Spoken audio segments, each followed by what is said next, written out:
James Patterson, a bit of a meme if you travel a lot. I always thought it was funny. I'd never really heard of James Patterson, but I'd seen him at like every airport bookstore, everywhere, huge stands of James Patterson books. And like, I don't really read books on when I'm traveling because I'm usually dealing with crippling anxiety and I can't really focus on reading a book. But I always thought it was funny. Then I looked into him and like you're probably, if you already know who he is, you're probably laughing at me, but yeah, he's like super popular, like massively popular. There'll probably be people that actually watch this video who aren't subscribed to my channel yet, so I hope that you'll click that red subscribe button down below. So James Patterson did a bit of an interview and claimed that there is job struggles for older white men, and it's another form of racism. Author claimed it's harder for white men to get writing gigs. Now, of course, Twitter, in all of its infinite wisdom, we know went directly to the same straw man and said something like, or a false equivalency, but, but James Patterson's worth a bunch of money, so this disproves his statement altogether. Look, I don't have the numbers in front of me on whether or not, the percentage of people hired based on their skin color in Hollywood last year. But what I can tell you is that it exists because I've seen numerous job listings that is explicitly said white men need not apply. Blizzard has done this. Bungie has done this. Huge mega corporations put out job listings and they have this mealy-mouthed way of promoting them, saying like, looking for a BIPOC LGBTQ LMNOP for Marvel Comics. If you are this, you should totally apply. Said another way, it's like white men need not apply. What you get here is diversity through actual racism. Giving people like race quotas for hiring is a thing. You have these ridiculous, if you work at a big enough company, you probably have a diversity and inclusion officer who makes 6 figures a year creating problems and not solving any of them. Now, obviously, old rich white man says this, Twitter will absolutely lose its mind. He's drawn criticism for claiming that older white males are passed over for jobs, which I 100% believe that that's true. American author, who is one of the highest paid writers in the world, made the comment in a new interview.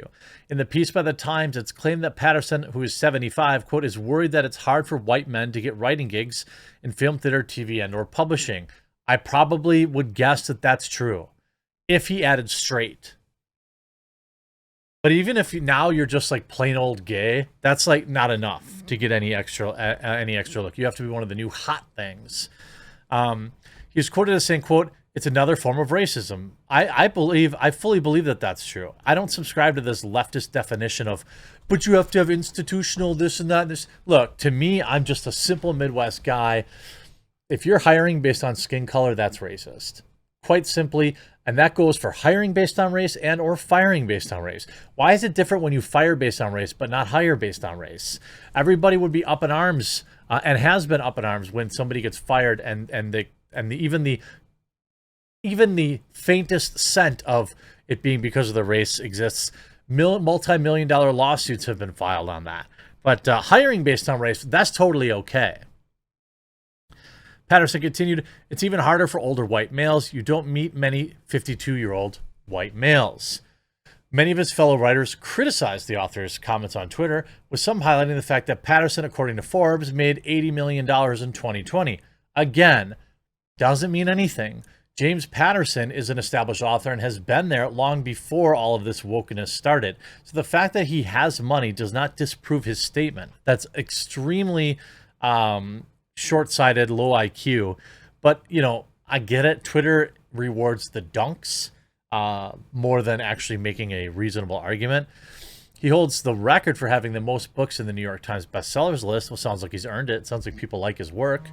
Author Kelly Garrett commented, tell me you've ever actually experienced racism without telling me you've never actually experienced it. Okay. Probably not like the smartest comment to make in today's woke victimhood stack. But that doesn't necessarily mean he's wrong. Now, if you want meritocracy, you can create content and distribute it on places like YouTube or BitChute or Rumble or Odyssey. And hopefully people who like your work will buy it, and they don't even have to know what you look like. Look at how popular these VTubers are. And they're just animations. That said, I entirely believe that what he's saying is true. I mean, you look at a lot of these comments, you know, like the most popular ones. James Patterson has a net worth of over $700 million. Meanwhile, BIPOC in publishing are still struggling to pay their rent and working for well under living wage. Can you provide any evidence of that? I mean, again, this is what people like to make these claims, you know. I don't know. I mean, you could always get a different job. And also, I would argue it's probably easier than ever to get your work out to people nowadays. Who the heck is printing books when you can do Substack, or you can do Patreon, or you could do whatever you want in these nature? Like, are these just, there's dinosaurs. Like, they're not printing books anymore. Like, I mean, there are very few people that buy hardcover, softcover books. I mean, Barnes and Noble is hanging on by a thread. Is Borders even still around? Small town bookstores are a thing of the waste, you know, a thing of the way past.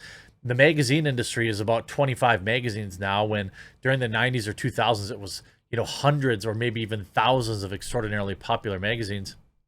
So I don't think that the printing industry, it's really any big deal.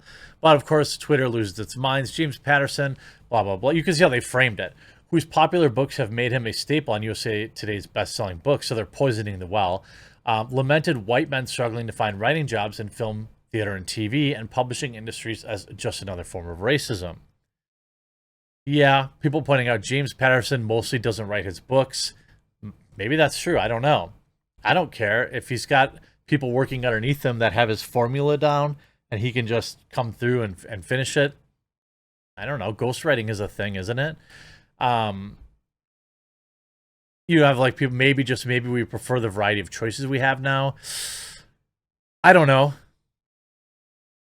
I mean, you know, for the many out there that have a problem with hiring based on race, you know, there probably needs to be some numbers and some quantification. So for people that, you know, okay, let me say this. Anytime people don't think that there's an issue with something, they think, that's fine. Try reversing it and then see if you feel the same way. Sometimes that's a fun little experiment. You know, like exclusively not hiring white males versus exclusively hiring black females. You know, if you switch stuff around, the question is, does it sound weird? Does it become unethical? I think in this case, both are, because you would hire the person who's best for the job. Like, in general, who's best equipped for the job, who has the skills that you need. Like James Patterson, author of 500 books, are all patently white and mediocre. Okay, you couldn't possibly know that. Cries white man tears. You know, I don't know. You're talking about, you're trying to appeal to your woke counterparts, but the reality is people just buy books that they think are good. Like, do you think there are people out there that buy James Patterson books because he's white? It seems unlikely. It's probably equal to the number of people that exclusively don't buy his books because he's white. It's like a nothing percentage of people. This is why white men don't want a level playing field. It increases the number of competitors. That's just dead wrong. I do want an even playing field. Why are you hiring employees that are exclusively non-white? How do you know that a white employee isn't the best equipped for the job? There is zero scenarios where the job is so mundane that your skin color is the most important skill to have. I suppose photography, like if you were a stock photo art person, actor, I don't know what you'd be called, model, maybe, but you get my point. Like, the argument is that, oh, they're the same people, but we'll hire for diversity instead of a white person, and nobody gets hurt. Well, the obvious thing is you didn't ask enough questions then. You don't know enough about the job or the required work if you think that it's two people are the exact same, if you think they'll both show up at the exact same time, you think they'll both work at the exact same capacity, that they'll both do the exact same high quality work, you need to ask more questions if the only difference to you at that point is their skin color. Otherwise, you're not hiring on merit. You're hiring based on racism. And while I'm not going to cry any tears for a billionaire, James Patterson, it doesn't.